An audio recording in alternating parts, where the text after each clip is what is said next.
Bismillahirrahmanirrahim.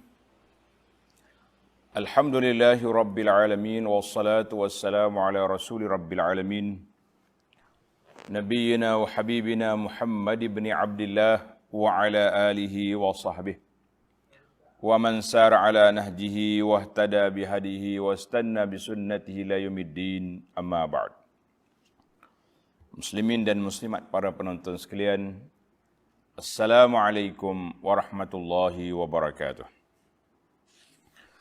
Alhamdulillah, kita syukur kepada Allah Azza wa Jalla di atas segala nikmat yang dikurniakan dan di atas pilihannya kepada kita menjadi hamba-Nya yang beriman dan hamba-Nya yang mencintai Al-Quran dan sekaligus beramal dengannya, insya-Allah. Para jemaah sekalian, kita teruskan pengajian kita dalam tafsir surah Al-Muzzammil, juzuk yang ke-29, surah yang ke-73 dari awal Quran. Alhamdulillah, dalam siri yang awal kita telah bincang muqaddimah surah dan juga 5 ayat dari awal surah yang membincangkan tentang adab bagi seorang Nabi, kemudian menjadi pendidikan kepada pengikut-pengikutnya, pendakwah-pendakwah selepas daripadanya, bahawa kita penat setara mana pun, qumil laila illa qalila, mesti berjinak dengan bangun qiyamul lail. Sebab apa? Dalam ayat yang kelima dinyatakan, inna sanulqi alaika qawlan saqilan. Kami akan letakkan ke atas kamu perkataan yang berat. Kita dah bincang tentang berat itu ada 7 perkara yang dikira berat. Kemudian taisir, walaqad yassarnal Quran. Allah kata kami permudahkan Quran ini. Para ulama mengatakan permudah itu ada 3 perkara. Kita sambung perbincangan kita dalam ayat yang ke-6. Ayat bermula daripada ayat yang ke-6. Para jemaah muslimin dan juga muslimat, bolehlah kita pegang mushaf, pegang Quran untuk kita baca dan kita hayati bacaannya, dan kita akan terjemahkan maknanya, insya-Allah. Mula daripada ayat yang ke-6 surah Al-Muzzammil. A'udzu billahi as-sami'il 'alim minasy syaithanir rajim. Inna nashi'atal laili hiya ashaddu wat'an wa aqwamu qila. Inna laka fin nahari sabhan tawila. Wazkur isma rabbika wa tabattal ilaihi tabtila. Rabbul masyriqi wal maghribi la ilaha illa huwa fattakhizhu wakila. واصبر على ما يقولون واهجرهم هجرا جميلا. وذرني والمكذبين أولي النعمة ومهلهم قليلا. إن لدينا أنكالا وجحيما. وطعاما ذا غصة وعذابا أليما. Balik semula kepada ayat kita, ayat yang ke-6. Setelah kita baca tentang inna sanulqi alaika qawlan saqilan. Kami segianya engkau, wahai Muhammad sallallahu alaihi wasallam, dan pengikut-pengikutmu, khususnya para da'i, para pendakwah, dan termasuklah semua orang, membiasakan diri masing-masing dengan ibadat yang berat kepada hawa nafsu. Ibadat yang berat ni bila? Apabila waktu tu waktu kita rehat. waktu kita berehat, waktu kita nafsu nak relax-relax, tiba-tiba kita bangun, kita bangkit untuk melakukan ibadat. Ini dipanggil waktu berat bagi nafsu. Maka kerana sesungguhnya ibadat itu sebagai persiapan diri, dalam ahli sukan kata stamina. Kerana sesungguhnya kami akan menurunkan kepadamu wahyu Al-Quran yang mengandungi perintah-perintah yang berat. Turun Quran sendiri itu berat. Semalam mana ada cerita tentang bagaimana seorang sahabat hampir tercabut dia punya paha. Beratnya paha Nabi tertindih di atas paha dia. Maknanya nak menerima wahyu itu satu benda yang berat. Nak menyampaikan berat, nak melaksanakan berat kepada orang yang tidak bersedia menyempurnakan. Tapi bagi orang yang bersedia untuk menerimanya dengan hati yang terbuka, dengan dada yang lapang, dengan rasa penuh gembira, menerima wahyu yang telah diturunkan oleh Allah kepada kita, iaitulah kita belajar Al-Quranul Karim. Kenapa dipilih malam? Tanda tuan-tuan. Dipilih malam ada hikmah yang tersendiri. Tengok ayat yang ke-6 yang kita baca ini.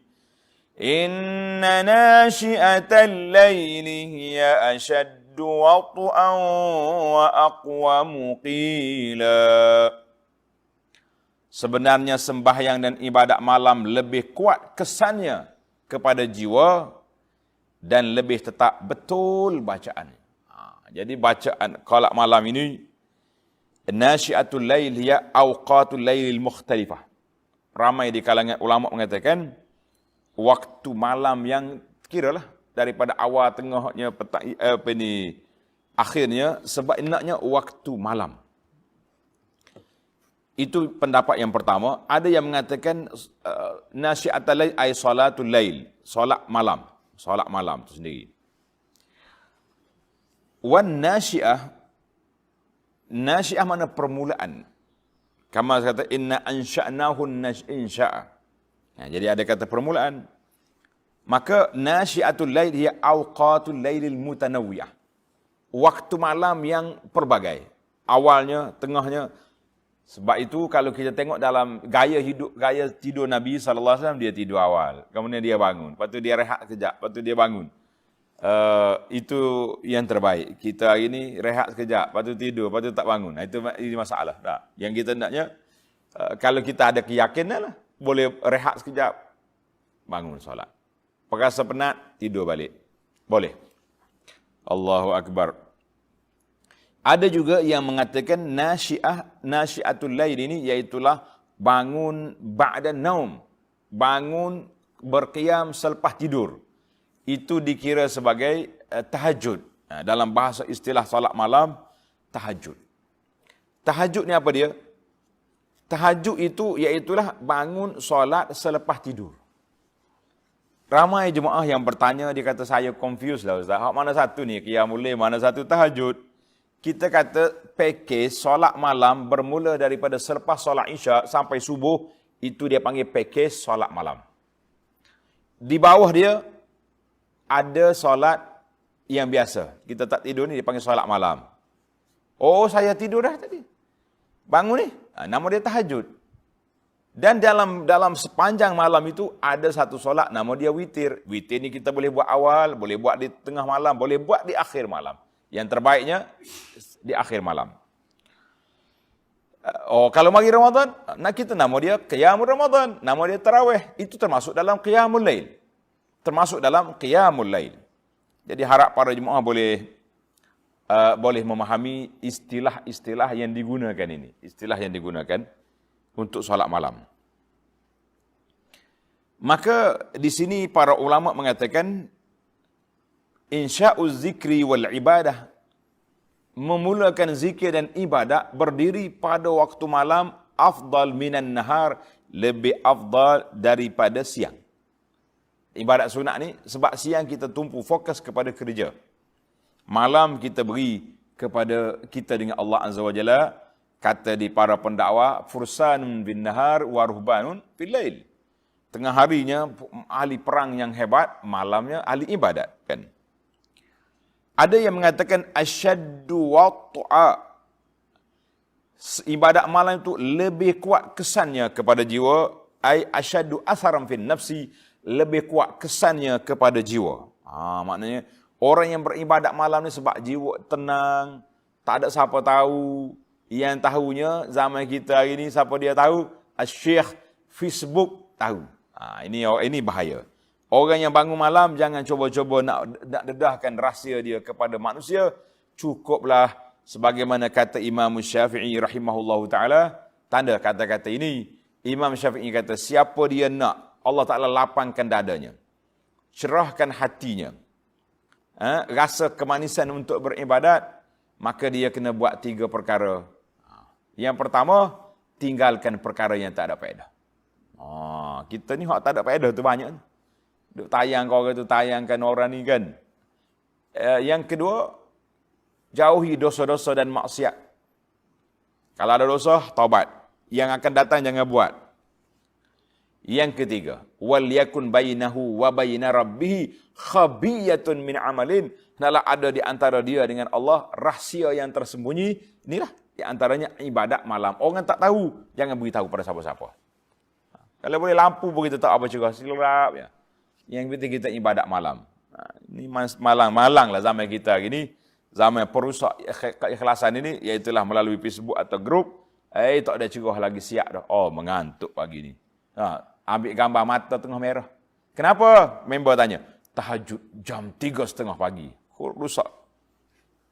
Kita naknya, ibadat malam tu lebih kesan kepada jiwa, kerana dia lebih jauh daripada riak pada asalnya. Tapi dia boleh jadi riak dengan cara kita sendiri. Kemudian asyaddu wat'an, sebab apa dia punya berat di sini?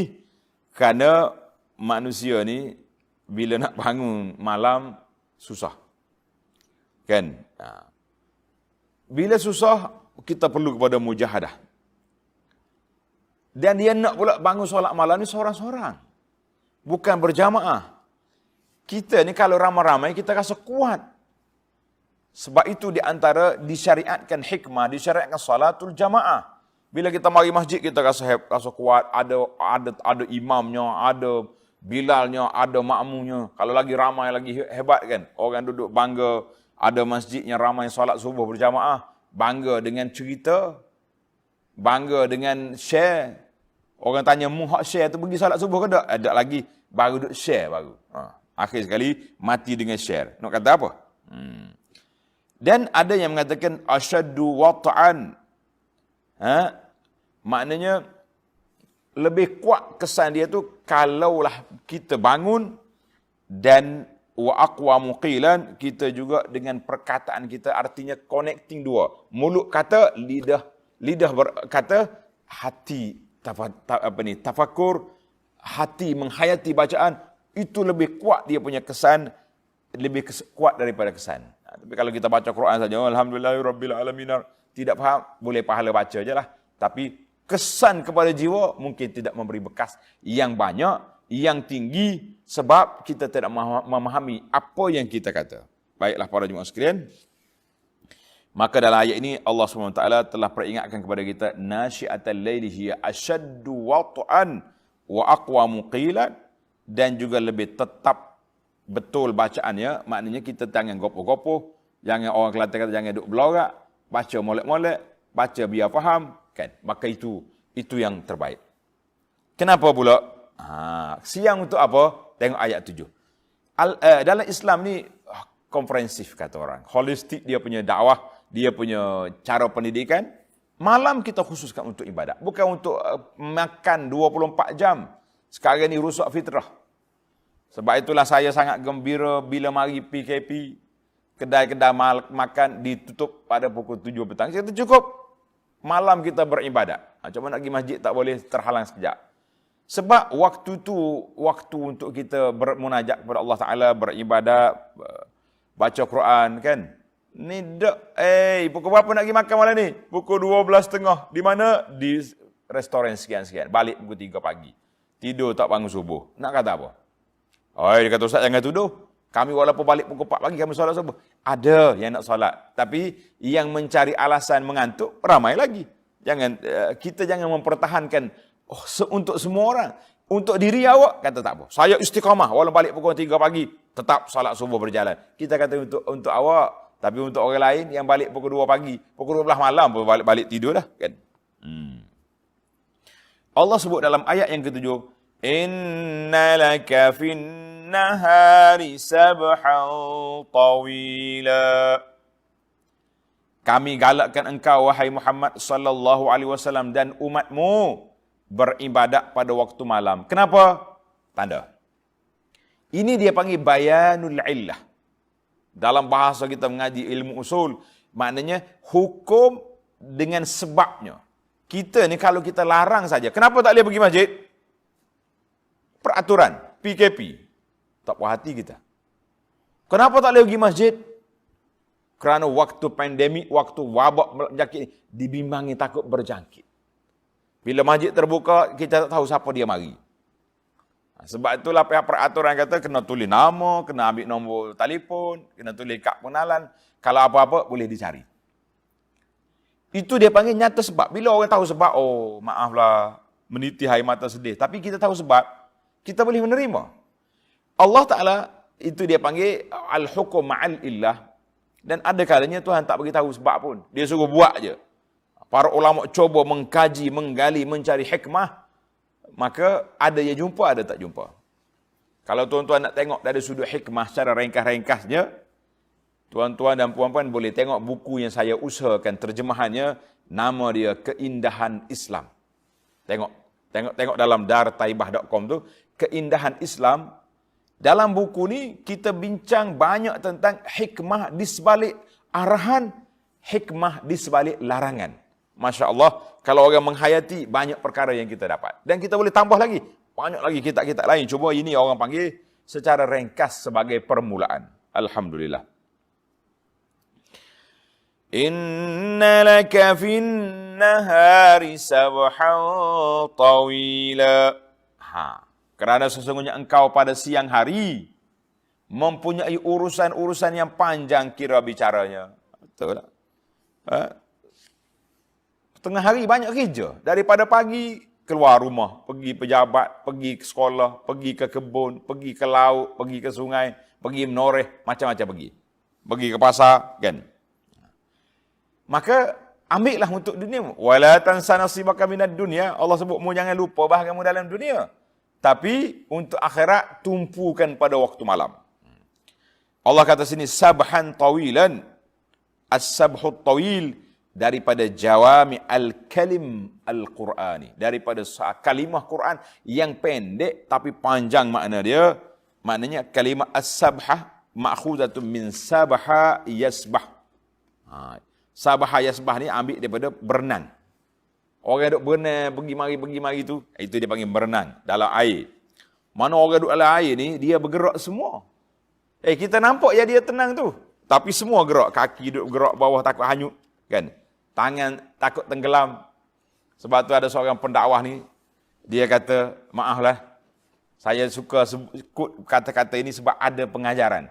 Dia kata, dia ni bini ramai. Kerana tu dia boleh bercakap. Saya nukir je pandai. Dia kata, orang yang bini ramai, maaflah member-member kita yang ada ta'adud tu. Dia kata macam itik dalam air. Apa maknanya Ustaz? Nampak kepala relax, ya kan? Itik ya, relax. Tapi kaki kat bawah begini, kokai, takut. Maknanya kita nampak, oh hebat dia tu. Berdua, bertiga. Tapi dia punya serabut, Allah Ta'ala yang maha mengetahui. Sehingga orang buat gurau. Kalau nak pergi masjid cepat, kahwin ramai. Kenapa pula? Mari rumah bini ni kena marah. Sini akhir-akhir tidur di masjid. Baiklah, itu cerita orang. Kita tak ada pengalaman, jangan duk cakap. Maka, sabhan tawilan, banyak gerakan, banyak aktiviti yang kamu nak buat. Jadi banyak aktiviti, maka malam tumpulah kepada Tuhan, tumpu kepada ibadat. Ini juga menunjukkan bahawa keberkatan waktu itu berbeza-beza. Dalam hadis kata, dalam asar kata, al-barakatu fil bukur. Keberkatan untuk cari rezeki itu fil bukur pada waktu pagi. Sebab tu lali peniaga-peniaga ni pagi, pasar pagi, dia punya barang sekejap ya. Pasar pagi pukul 10 dia habis dah. Nak gimana? Balik rehat-rehat lah pula. Kan? Pergi ke masjid. Kita pasar pagi. Ini kita dak. Oh, saya punya restoran mula pukul 3 tengah hari. Asar pun tak sempat ke masjid. Maghrib tak sempat. Isya tak sempat. Subuh kurang sempat sebab baru pukul 2 pagi tutup. Bukan semua. Tapi itulah logistiknya kalau begitu keadaan. Maka tumpukan. Bergerak aktif pada waktu pagi. Malam, keberkatan malam dengan kita bermunajat, beribadat kepada Allah Azza wa Jalla. Tapi zaman kita hari ini, kata di para ulama, baik tidur daripada sedar. Waktu anda belajar di Mekah dulu, seorang Syekh Ismail, rahimahullah ta'ala, dia kata, fi zamanina, an-naumu khairum minal qiyam. Zaman kita hari ini, orang tidur malam lebih baik daripada orang qiyam. Zaman dulu, orang qiyam baik pada orang tidur. Orang tanya, Lish, kenapa Syekh? Dia kata orang dulu kalau dia bangun malam, dia bertahajud, dia bermunajat, dia baca Quran. Zaman kita ini kalau bangun malam, remote control, tengok gedangdut. Tengok cerita. Paling akal darjah, tengok orang berebut apa? Barang sebiji pakai nak sepak. Tu je kerja. Bertempik pukul 3 pagi. Kalau kita tidur, waktu tu waktu Allah Ta'ala berfirman, hal min mustaghfirin. Ada orang sedang beristighfar. Hal min taibin. Ada orang bertaubat. Kita bangun duduk bertempik. Oh, subhanallah. Baik tidur. Dan saya pun ambil daripada khulasah kata-kata ini, kita buat satu kata-kata yang masyhur. Kata-kata, kalau tak mampu buat ibadat, jangan buat maksiat. Maknanya kalau aku bangun malam ni, confirm nak solat tak mampu, tapi bertempik mampu, tengok cerita mampu, tak. Orang tak ada, nak tengok cerita gelek pun boleh. Baik, awak tidur. Itulah maksud kata-kata saya, kalau tak mampu buat ibadat, jangan buat maksiat mana, tidur terus. Tidur, free je, dalam rekod kita kosong. Naum, tidur. Tak ada apa. Tapi kalau bangun duduk bertempik, Allahu Akbar. Allah Ta'ala duduk berseru, berfirman, siapa dia bertaubat, siapa dia minta ampun, kita duduk ya. Baik kau tidur, senang. Allahu Akbar. Dalam surah Al-Syarh, فَإِذَا فَرَغْتَ فَانْصَبْ وَإِلَىٰ رَبِّكَ فَرْغَبْ. Tuhan kata apabila habisnya aktiviti tengah hari, fansab, mula pula aktiviti mana? وَإِلَىٰ رَبِّكَ فَرْغَبْ. Pergi. Tumpukan kepada ibadat untuk mendekatkan diri kepada Allah Azza wa Jalla. Itulah maknanya aktiviti kita ni tak terhenti setakat itu je. Habis ni pula. Maknanya kalau habis nak pergi asar pula. Gitu maksud. Allahu Akbar. Baik. Kita pergi pada ayat yang ke-8. Ada yang mengatakan ayat Alam Nashrah itu tumpuan dia kepada siang. Dan ayat kita ni untuk malam. Innalaka fin nahari sabhan. Maka ambil malam untuk Tuhan. Masya Allah. Ayat yang ke-8. Wazkurisma rabbika wa tabattal ilaihi tabtila. Dan sebutlah dengan lidah dan hati. Dua-dua sekali. Sebut dengan lidah dan hati akan nama Tuhanmu terus-menerus malam dan siang. Terus-menerus malam dan siang. Serta tumpukanlah amal ibadatmu kepadanya dengan sebulak-bulak tumpuan. Dari ayat ini Tuhan kata, wazkur, kalau kata uzkur di sini, ai bilisanika, sebut nama Allah dengan lidahmu. Subhanallah, kata semua. Subhanallah, alhamdulillah, wa la ilaha illallah, wallahu akbar. Itu dia panggil zikir lisani. Kita baca Quran, bismillahirrahmanirrahim. Itu semua zikir lisani. Isma rabbika, mana nama Tuhanmu di sini maksudnya jinsil asma'. Nama-nama Allah Ta'ala itu banyak, kita sebut. Zikir. Allahu Akbar. Dan ayat yang, ada satu lagi ayat dalam suratul A'raf. Tanda. Ini ada jemaah kata, kalau ada sebut ayat tu kena sebut nombor. Sebut surah, baru senang kami nak rujuk. Dan itu kalau ada dalam nota ni saya sebutlah. Tapi kalau nak spontan, kadang-kadang kita pun tak berani. Kan mari nombor tak tepat pula susah. Kata orang kalau tak pasti jangan sebut. Itu kaedah. Dalam ayat lain, dalam suratul A'raf, ayat 205, Allah kata, wazkur rabbaka fi nafsik. Sebutlah, ingatlah Allah Ta'ala dalam jiwa kamu, dalam diri kamu, ai fil qalbi, dalam hati kamu. Maka dua-dua tu kalau berkumpul antara lidah dengan hati, itulah asyaddu wat'an, kesannya sangat mendalam. Tapi kalau kita zikir saja subhanallah, subhanallah, subhanallah sampai mengantuk, kesannya kurang. Subhanallah, subhanallah. Sekali ingat tangan, 3 sekali. Subhanallah, subhanallah, subhanallah. Lidah kata, tangan duduk bergerak, hati tadabbur. Ini yang memberi kesan yang besar ke dalam jiwa kita. Masya Allah, tabarakallah. Sebab apa? Sebab kita sebut nama Allah dengan kita menghayati siapakah sifat Allah Ta'ala itu yang maha besar itu. Istihdar.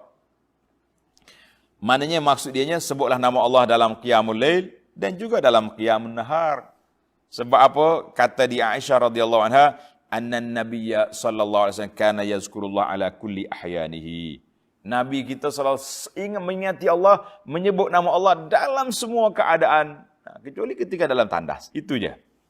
Dalam surah Ali Imran ayat 191 yang kita baca bila bangun dari tidur, apa dia? Yazkurunallaha qiyaman wa qu'udan wa ala junubihim. Orang yang menyebut nama Allah Ta'ala dalam semua keadaan. Ketika dia berjalan, dia berdiri. Ketika dia sedang duduk. Ketika dia sedang tidur. Semuanya sebut nama Allah. Itulah manusia yang terbaik. Tanda surah Ali Imran 191. Demikianlah orang mukmin tidak jemu-jemu untuk menyebut nama Allah. Wa tabattal. Tabattul itu dengan makna inqita', yakni putuskan, connecting dengan orang lain. Kita hanya hubungan dengan Allah Azza wa Jalla di dalam zikir kita. Ini kalau tidak, lara kita. Mulut zikir, tangan tak zikir, hati tak zikir, itu lara dia panggil. Ada juga tabattul dengan makna inqita' aniz zawaj. Maknanya tak mau kahwin. Seperti Sayyidah Maryam, orang panggil Maryam al-Batul.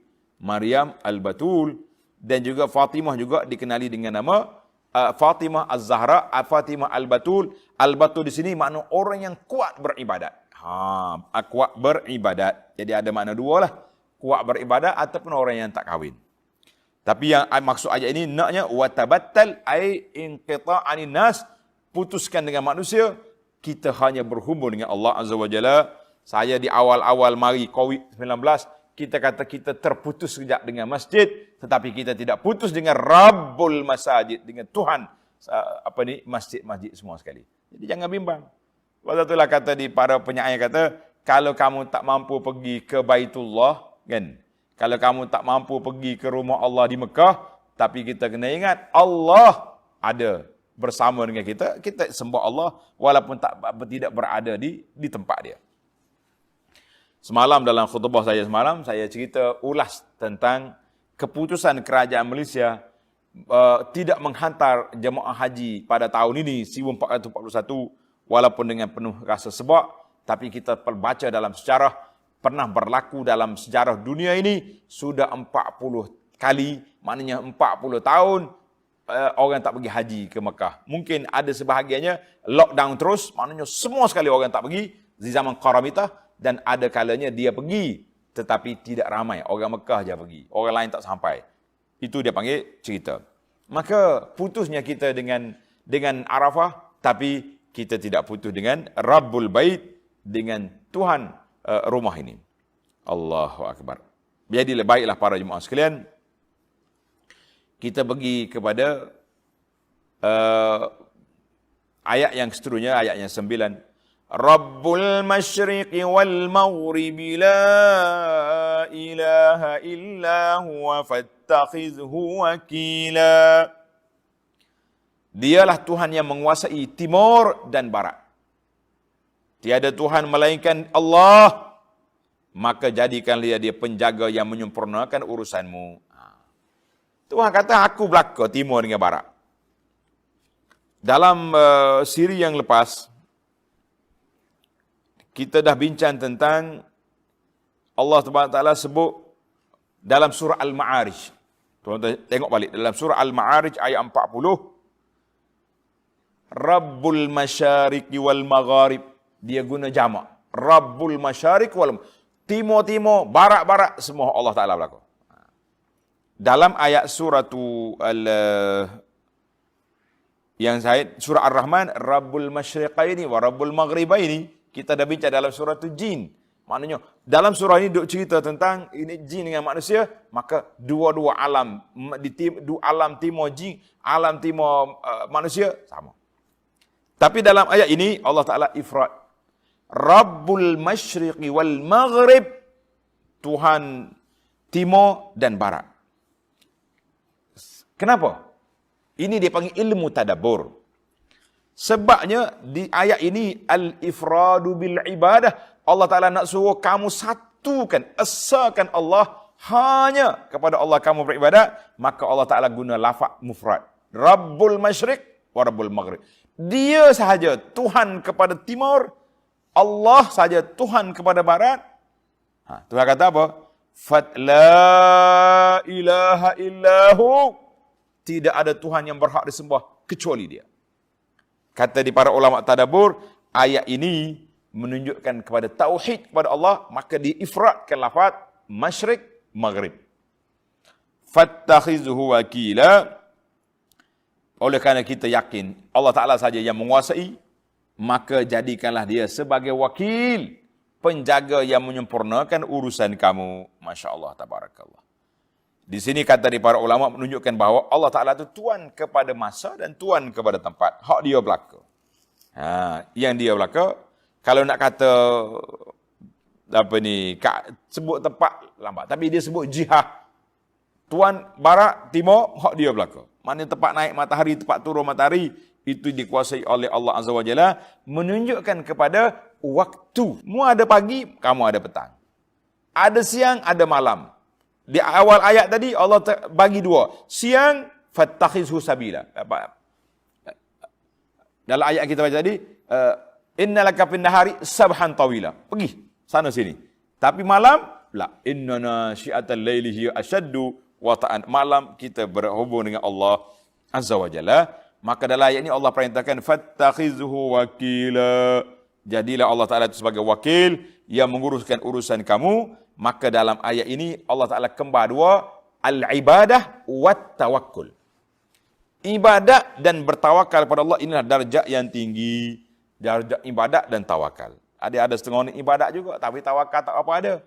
Ataupun ibadat kuat, tapi dia malas bekerja, itu dia panggil tawakul, bukan tawakal. Tanda tuan-tuan. Tawakul lain dengan tawakal. Kalau tawakal, maknanya kita tawakal kepada Allah. Tapi kalau tawakul, kita duduk tunggu. Kerja ada. Orang tanya, kenapa tak pergi kerja? Rezeki Tuhan bagi. Dia sengih tunggu orang bagi sedekah di masjid. Di tepi jalan. Kita kata itu tawakul, bukan tawakal. Mana orang pemalah. Jadi kita beza di antara orang yang betul-betul tawakal.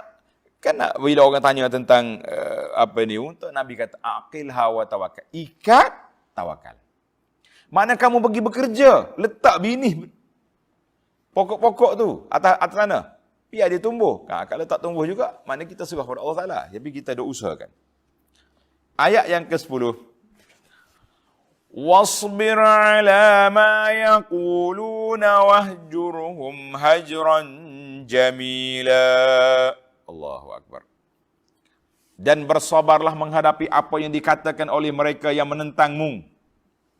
Puak kafir kata gapo ke Nabi? Kata belaka.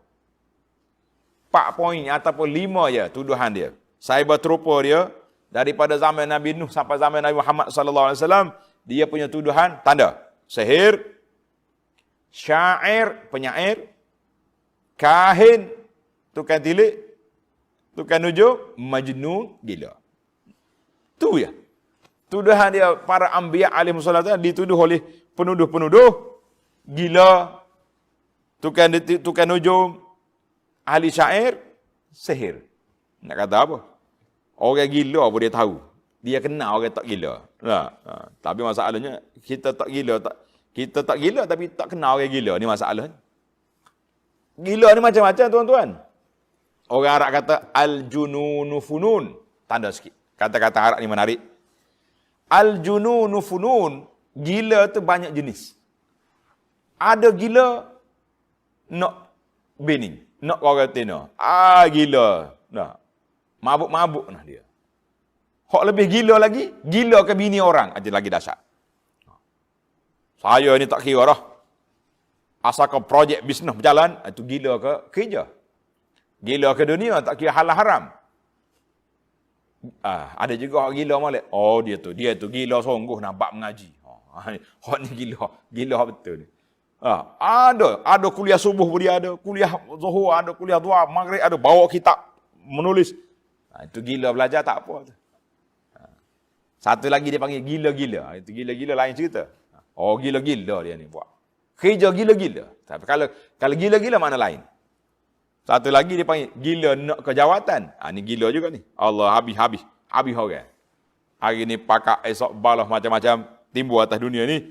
Al-jununu funun. Gila tu banyak macam. Baik.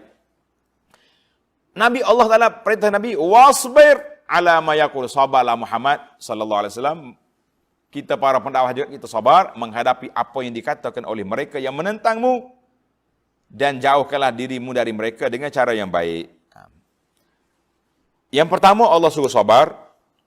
Yang pertama diminta supaya sabar. Jangan layan. Nabi sebut dalam hadis yang Nabi kita bersabda, al-mu'minul ladzi yukhalitun nas wa yasbiru ala azahum. Orang mukmin, makna para pendakwah yang bercampur dengan orang dan dia sabar di atas kerenah manusia duk kata macam-macam, lebih baik daripada orang yang menyendiri dan tak sabar di atas kerenah orang. Kita kena balik pada sabar. Tapi kalau dia ajar sak pada suruh sabar, tak payahlah, kan? Rugi masa. Wal amru tsani an tahjuran nas. Allah Taala kata apa? Dan jauhlah dirimu dari mereka dengan cara yang baik. Jadi kalau kita dakwah dia tak dengar juga, tinggalkanlah dulu. Jangan duk tumpu satu benda, tak bergerak kita.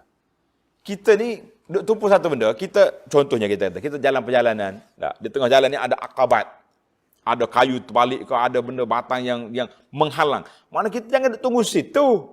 Pusing ni jalan lain. Mana kalau orang ni dah tak makan saman, kata orang sekarang, dakwah pun tak bergerak, tak bergons, tak apa, tinggalkan dulu. Pergi tumpu ke orang lain. Rugi masa kita. Ini dia panggil wahjurhum hajran jamila, tinggal dulu. Tapi kalau kita tinggal manusia kerana benci, kerana hasad lah, tak boleh itu. Kan Nabi kita salah larang, la yahilu li muslim an yahjur akhahu fawqa salas. Tidak boleh kita tinggal seorang muslim itu putus hubungan lebih daripada 3 hari, tak boleh.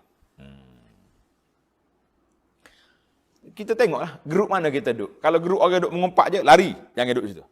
Ni ada setengah orang ni duduk dalam grup, orang duduk mengumpat, dia pun senyap. Saya tak baca ya ustaz. Awak baca, awak share juga. Sebab awak baca lah orang jadi mengumpat tu. Kan? Baiklah. Wa zarni wal mukazzibina ulin na'mati wa mahilhum qalila.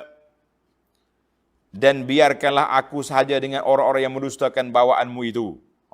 Allah kata la tasyrihum balak. Mu jangan duk sibuk duk tumpu kau orang tu je. Utrukhum li. Tuhan kata biar kat aku ni. Sama ada aku ambil tindakan, sama ada aku biarkan dulu ataupun aku beri hidayah. Biarkan. Maka kita jangan tumpu sangat. Wazarni, tinggalkan aku. Wal mukazzibin. Dengan orang-orang yang mendustakan bawaanmu itu, orang-orang yang berada dalam kemewahan. Biasanya yang menentang dakwah ni penguasa-penguasa, orang-orang yang kaya-kaya, ulin na'mati wa mahilhum qalila. Dan berilah tempoh kepada mereka sedikit masa. Kita kena ingatlah, biasanya yang menentang penentang hebat-hebat ni orang yang kaya-kaya. Maka beri tempoh pada mereka waqtan yasiran, satu masa. Dalam banyak-banyak ayat Quran ni zaman Nabi sallallahu alaihi wasallam, biasanya Tuhan tak sebut nama penentang. Dia sebut orang tu kan. Maka tak cuma ahli-ahli sejarah, ahli-ahli sebab nuzul kata, ayat ni turun kepada al-wali, ayat ni turun kepada orang ni, ayat ni turun kepada orang ni. Tapi Abu Lahab, Allah Taala sebut nama, tabbat yada Abi Lahabin. Tak sebab dia rapat, tapi dia jahat. Dalam syair kata, kalau kita belajar ilmu syair, dia kata apa? Wa zulmu zawil qurba ashaddu madadatan 'alal mar'i min waq'il husamil muhannadi. Kezaliman yang dibuat oleh zawil qurba. Siapa yang zawil qurba? Orang yang rapat dengan kita, anak-anak kita buat zalim kita, asyad lebih berat kita rasa daripada orang lain, daripada ke atas seorang itu daripada dipukul dengan pedang. Jadi oleh kerana Abu Lahab ni pak saudara Nabi, mungkin buat perangai jahat lebih pada orang lain, maka Allah sebut nama dia dan kita boleh maki Abu Lahab dalam solat dan juga di luar solat. Jangan maki orang lain batas solat. Allah kata biarkan mereka, kita bagi tempoh. Ada kalanya di kalangan mereka masuk Islam. Abu Lahab mati. Abu Jahal mati. Abu Sufyan 20 tahun menentang Nabi. Akhirnya menjadi Abu Sufyan radhiyallahu anhu. Bila masuk Islam? Setelah pembukaan kota Mekah. Maknanya 20 tahun dia menentang Nabi. Hasil daripada ini masuk Islam. Kita pergi pada ayat 12. Inna ladaina ankalan wa jahima. Kerana sungguhnya di sisi kami disediakan untuk mereka belenggu-belenggu dan neraka yang menjulang. Na'udzubillah. Tuhan kata biarlah. Kalau tak ada apa atas dunia pun, biarkan mereka. Amhilhum, biarkan. Bagi tempoh pada mereka. Ay al-ankal. Maknanya dia kata akan ada quyud yang akan berantai-rantai yang akan diikat di kaki mereka. Sebab apa? Sebab kaki itulah dulu jalan sana sini duduk menghentam Islam dan menghina para pendakwah. Allahu akbar. Ina ankalan wa jahiman. Ada balasan pada dia. Jangan biar dia. Allahu akbar. Wa ta'aman za ghussatin wa 'adzaban alima. Serta makanan yang menjadikan pemakannya tercekik dan azab seksa yang tidak terperi sakitnya. Allahu akbar. Itu semua tu sifat-sifat ahli neraka, itulah yang disediakan oleh Allah kepada mereka. Ayat yang ke-14. Yauma tarjuful ardu wal jibalu wa kanatil jibalu kasiban mahila. Azab itu tetap berlaku pada hari bumi dan gunung ganang bergoncang. Bila? Hari kiamat. Serta hancur lebur dan menjadilah gunung ganang itu timbunan pasir yang mudah bersepah. Kita dah bincang panjang dah dalam siri-siri yang lepas tentang bagaimana pada hari kiamat esok bukit bukau ni akan jadi debu yang berterbangan seperti bulu di udara. Ayat 15. Inna arsalna ilaikum rasulan syahidan alaikum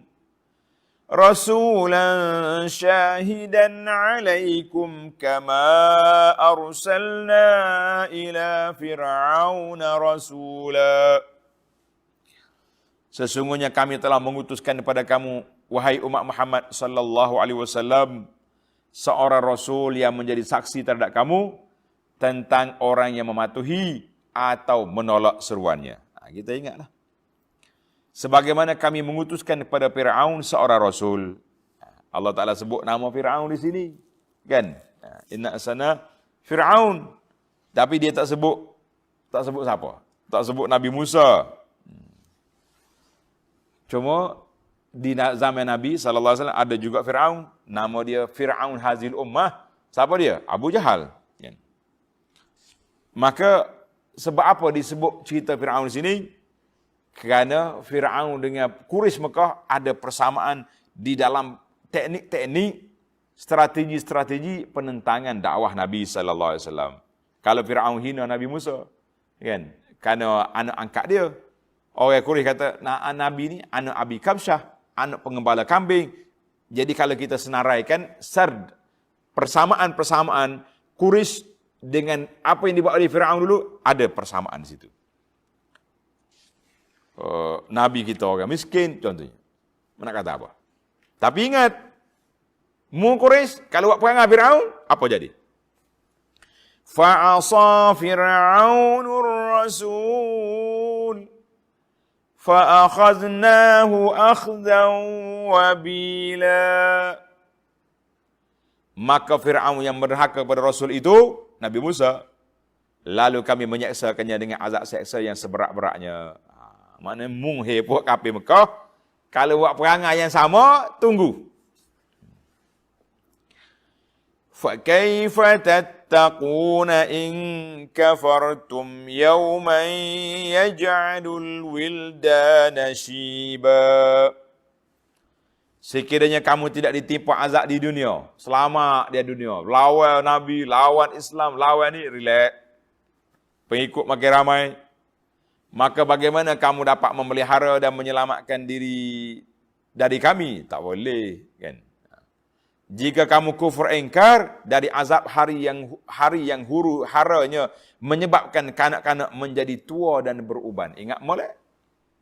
Hari nanti, hari kiamat, budak beruban. Sebab terlalu apa ni? Huru haranya pada hari itu. Macam mana keadaan? As-sama'u munfatirum bih. Kana wa'duhu maf'ula. Langit yang demikian besarnya akan pecah belah. Hancur. Dengan sebab kedahsyatan hari itu, ingatlah, janji Allah adalah perkara yang tetap dilakukannya. Kalau Tuhan berjanji, mu jangan ada main-main. Tak tahu bukan tak cukup masa lagi. Allah Ta'ala beri tempoh. Allah Ta'ala yumhil wala yuhmil. Dia beri tempoh tapi dia tidak cuai. Akan diambil tindakan bila sampai masanya. Inna hadhihi tazkirah. Faman syaa'a attakhadha ila rabbihi sabila. Sesungguhnya keterangan-keterangan yang mengandungi amaran ini menjadi peringatan. Orang yang hatinya hidup, bila dengar amaran, takut. Orang hati dia mati, dengar amaran, tak rasa berapa. Kita duduk mana hari ini? Kita dengar amaran Allah Ta'ala kepada orang yang derhaka. Rasa takut ke tak takut? Kalau rasa takut, hati kita mati, dah belum tua mati. Ini bahaya. Oleh itu, sesiapa yang mahukan kebaikan dirinya, dapatlah ia mengambil jalan yang membawa kepada Tuhannya dengan iman dan taat. Kalau kita nak, kita buatlah. Nabi sebut dalam hadis, Nabi kata, kullu ummati yadkhuluna jannah illa man aba. Nabi kata semua umat aku akan masuk syurga kecuali orang tak nak. Hei, sahabat bila dengar terkejut. Waman ya Rasulullah. Siapa tak nak? Surga yang begini besar, yang begini nikmat. Ada orang tak nak? Nabi jawab simple je. Man ata'ani dakhalal jannah. Wa man asani faqad aba. Siapa dia taat aku, itulah orang nak syurga. Siapa dia derhaka, itulah orang tak nak. Pilihan di tangan kita. Kita bukan Jabariyah. Kita Ahlussunnah wal Jamaah ini dia panggil pilihan di tangan kita. Tuan-tuan dan puan-puan, nak syurga, buat cara nak. Wa man asani faqad aba. Kalau tak nak, derhakalah kepada Allah Taala, derhakalah kepada Nabi sallallahu alaihi wasallam. Kata dalam tafsir ini, wa hadzal al-qismul awal minas surah nazala bi Makkah, mana inilah yang surah yang turun di Mekah sampai sini. Kemudian ayat yang 20 ini dikatakan ayat khilaf ulama, ada yang mengatakan turun di Madinah alar rajah. Kerana siyak dia itu menunjukkan siyakun madani. Wallahu alam. Kita baca ayat yang terakhir, ayat 20. Inna rabbaka ya'lamu annaka taqumu adna min sulusayil layli wa nisfahu wa sulusahu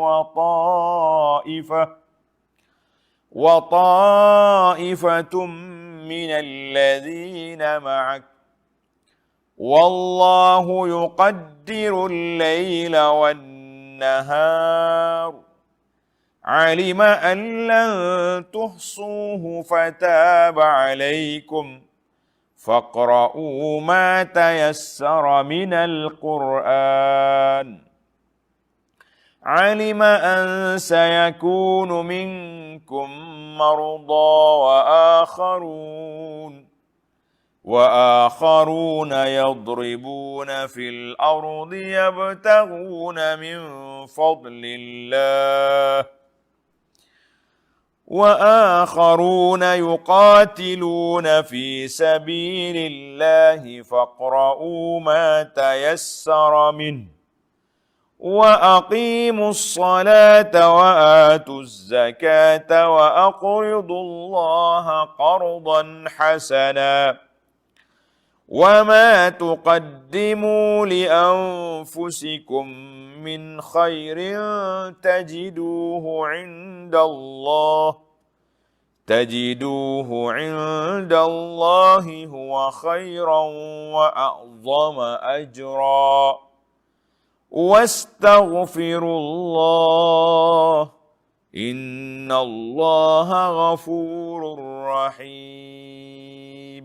Sesungguhnya Tuhanmu, wahai Muhammad sallallahu alaihi wasallam, mengetahui bahawa engkau telah bangun sembahyang tahajud selama kurang dari 2/3 malam, dan lama seperduanya, dan selama sepertiganya, dan demikian juga dilakukan oleh golongan dari orang-orang yang bersama-samamu di kalangan sahabat, kerana hendak menepati perintah yang terdahulu.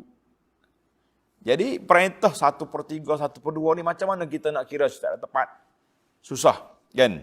Nak kira secara tepat agak payah. Maka Allah kata apa? Wallahu yuqaddirul laila wan nahar. Padahal Allah Ta'ala jua yang menentukan dengan tepat qadar masa malam dan siang. Alima an lan tuhsuhu fataba alaikum. Allah mengetahui bahawa kamu tidak sekali-kali akan dapat mengiranya dengan tepat qadar masa itu. Maknanya, asalnya begitu Tuhan suruh bangun 1:30 malam ini. Maka Allah kata, payuh mu nak kira tu macam tu. Terutama sekali zaman kita nak banyak tidur pada bangun ni. Kan? Allah kata apa? Allah Ta'ala menentukan, Allah mengetahui bahawa kamu tidak dapat mengira dengan tepat qadar masa itu, lalu ia menarik balik perintahnya yang terdahulu. Mana? Perintah di awal surah dulu. Perintah awal surah dulu, dan memberi kemudahan kepada kamu. Allah Ta'ala nak permudahkan urusan kita. Masya Allah, tabarakallah. Ini kata di para ulama tafsir, ayat akhir menasahkan ayat yang terawal. Sebab itu dia kata ini Madaniyah.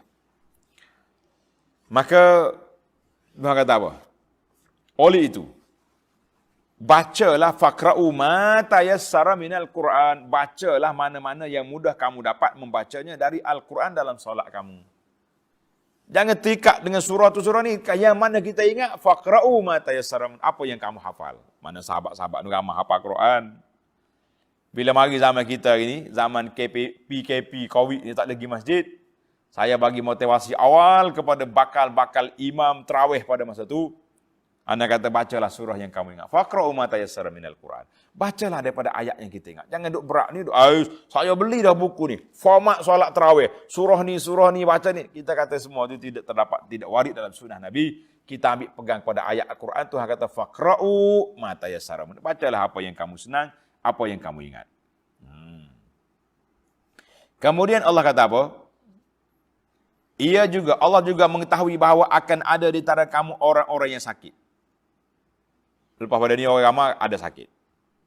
Dan yang lainnya orang-orang yang musafir di bumi untuk mencari rezeki dengan limpah kurnia Allah. Dan yang lain lagi orang yang berjuang pada jalan Allah membela agamanya. 3 kumpulan. Orang sakit, musafir, orang yang berjihad. Tanda para pelajar sekalian, dia panggil asbabut takhfif. Sebab-sebab Allah Ta'ala ringankan hukum yang berat dengan sebab ni. Sebab yang pertama, al-marad, sakit. Allah Ta'ala sebut dalam surah, dalam ayat puasa, wa man kana minkum maridun aw ala safarin. Siapa dia sakit? Sebab yang kedua musafir. Maka dia panggil sakit dengan musafir ni mazinnatut takhfif, mazinnatul masyaqqah, menjadi punca kepada masyaqqah, susah, maka dijadikan dua ini sebagai alat sebab takhfif, diringankan hukum syarak. Alhamdulillah. Orang sakit tak boleh nak puasa. Buka. Sihat. Fa'iddatun min ayamin ukhra, ganti hari lain. Orang musafir, dia kata ustaz musafir hari ni dengan kereta kau terbang. Tapi bila nama musafir tu penatlah dia, kan? Maka dia berhak untuk buka puasa, namun mu kena ganti hari lain. Orang musafir diberi kelonggaran untuk jamak solat. Sama ada takdim atau takhir, boleh jamak. Masya-Allah, itu dia panggil mazinnatul masyaqqah. Kalau kita nak kira individu seorang payah, orang ni boleh puasa, maka syariat Islam itu secara umum dia letak satu kaedah yang am, sebab takhfif, dua sakit, safar. Dan di satu lagi ditambah dengan jihad. Jihad ni pun termasuk dalam masyaqqah. Biasanya jihad ni dia pergi bersafir dua sekali. Karena itu dalam undang-undang solat, solatu syiddatil khauf, solat ketika takut dalam peperangan, diberi satu lagi kelonggaran, boleh solat dalam macam-macam keadaan.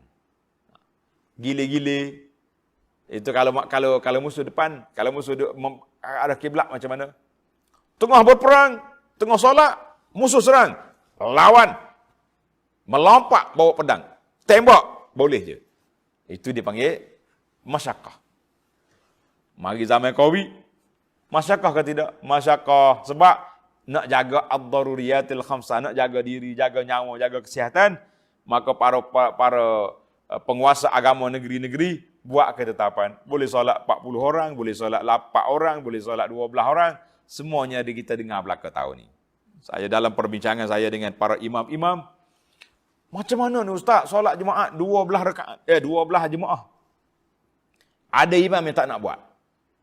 Saya kata alhamdulillah, di antara metod dakwah saya, di awal lagi, mula-mula ana mengajar kitab Mustika Hadis, kitab mana-mana pun, kita akan beri pendedahan kepada masyarakat, pandangan ulama dalam masalah ini. Dalam bab solat jemaah, awal lagi saya dah huraikan, bahawa solat jemaah ini tidak syarat 40, mengikut sebahagian ulama, ada kata 30, ada kata ramai.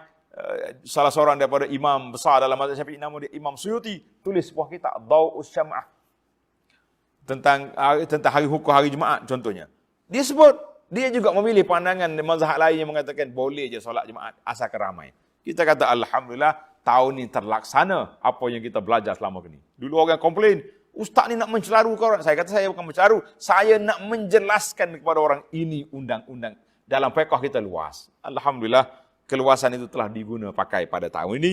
Dulu bising bila kita kerajaan memilih pandangan supaya bayar zakat fitrah dengan duit. Bising. Itu pun ada imam yang tak mahu solat Jumaat. 12 orang bukan Jumaat. Jadi pandai dia dengan mufti-mufti seluruh Malaysia. Kita kata hebat awak. Nah, baik. Mazinnatul masyaqqah, punca sebab kesusahan itu berapa? 2, al-marad, as-safar. Maka Allah Ta'ala beri. Tuhan kata apa? Faqra'u ma tayassara min. Maka bacalah mana-mana yang mudah kamu dapat membacanya dari Al-Quran. Tak susah. Baca setakat mana yang kita mampu, setakat mana yang kita ingat. Yang pentingnya, wa aqimus salata wa atuz zakata wa aqridullaha qardan hasana. Dan berdirikanlah salat. Ini tanggungjawab serta berikanlah zakat. Jadi hak zakat tu memang harta wajib, harta orang pakai miskin yang ada di dalam poket kita. Harta orang pakai miskin di mana? Di dalam poket kita. Satu lagi Allah gambarkan di sini, dan berikanlah pinjaman kepada Allah sebagai pinjaman yang baik, ikhlas. Bila kita beri hutang kepada orang, mana orang tu mesti bayar. Allah gambarkan kita bagi sedekah, infak fisabilillah, seolah-olah kita beri hutang kepada Allah Ta'ala yang mesti hutang itu akan dibayar pahalanya oleh Allah. Mana? Di akhirat. Bayar. Mari orang Yahudi yang tak reti bahasa, dia kata Allah Ta'ala tu miskin sebab duk minta hutang dengan orang. Kita kata Masya Allah. Kan? Maka dalam ayat ini kata di para ulama, hak orang pakai miskin tu ada hak wajib, nama dia apa? Zakat.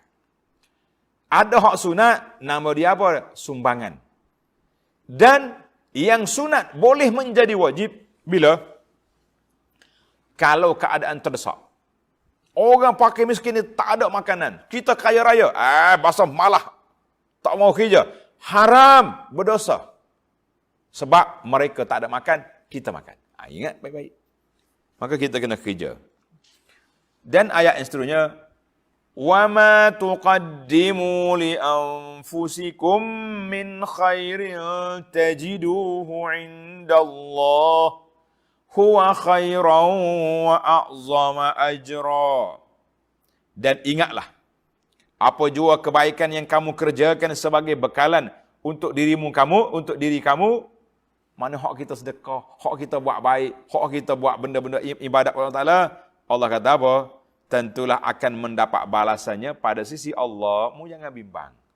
Kita ni hari ni kita bimbang. Nak bagi sedekah ni terlupa bawa handphone, pula nak ambil gambar. Puan, malaikat ada tulis untuk kita, tajiduhu indallah, kamu akan dapati sumbangan kamu di sisi Allah Ta'ala. Tak apalah, tak masuk Facebook pun. Huwa khairan wa a'zam ajra, sebagai balasan yang sebaik-baiknya dan amat besar padanya. Wastaghfirullah, innallaha ghafurur rahim. Dan mintalah ampun kepada Allah, sesungguhnya Allah amat pengampun lagi amat mengasihani. Jadi para jemaah sekalian, banyak sekali disyariatkan istighfar setelah kita buat benda yang besar. Kita buat ibadat, istighfar. Nabi SAW bila habis salat, Assalamualaikum, Nabi kita mula dengan istighfar, astaghfirullah, astaghfirullah, astaghfirullah. Saya dah buat ada format zikir lepas salat ni. Tuan-tuan boleh dapat di Facebook ada. Zikir lepas salat yang warid daripada sunnah Nabi SAW. Dan saya juga tolong kumpul hadis-hadis tentang ini, zikir pagi petang dan zikir lepas salat daripada sunnah Nabi SAW, supaya kita ada garis panduan. Saya dengar email kapur saya jak mula lagi. Alhamdulillah. Kita kata tidak warid dalam sunnah macam tu. Walaupun dia baca ayat, tapi kita setiap tempat ada format dia tersendiri. Jadi format sunnahnya, kita baca zikir lepas salat kita ni mengikut apa yang telah disebut oleh Nabi SAW. Nabi kita lepas salat istighfar, astaghfirullah, astaghfirullah, astaghfirullah. Selepas berwukuf di Arafah, Allah kata, summa afidu min haitsu afadan nas wastaghfirullah. Berangkatlah kamu dari Arafah ke Mina dalam keadaan beristighfar. Artinya para jemaah sekalian, beristighfar setelah tamatnya ibadat yang besar adalah merupakan suatu sunnah yang diajar oleh Allah Ta'ala kepada Nabi SAW, dan Nabi ajar kepada umat. Marilah sama-sama kita beristighfar. Astaghfirullahal aliyul azim, allazi la ilaha illa huwal hayyul qayyum wa atubu ilaih. Alhamdulillah. Tamatlah perbincangan kita secara ringkas-ringkasnya.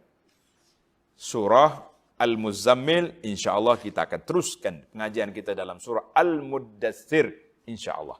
Subhanakallahumma wa bihamdika, asyhadu an la ilaha illa anta, astaghfiruka wa atubu ilaih. Wa sallallahu ala nabiyyina Muhammad wa ala alihi wa sahbihi ajma'in, walhamdulillahi rabbil alamin.